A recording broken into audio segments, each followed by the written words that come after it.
Hello, snack attackers. This is what we got.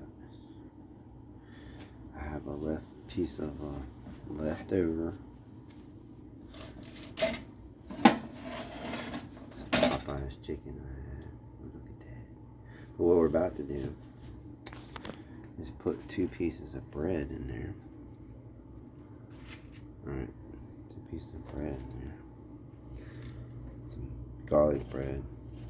We're going to warm it up on this last little. We're going to give it a little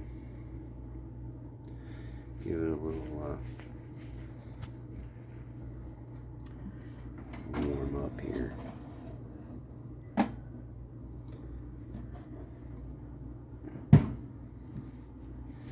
So, see what happens after that.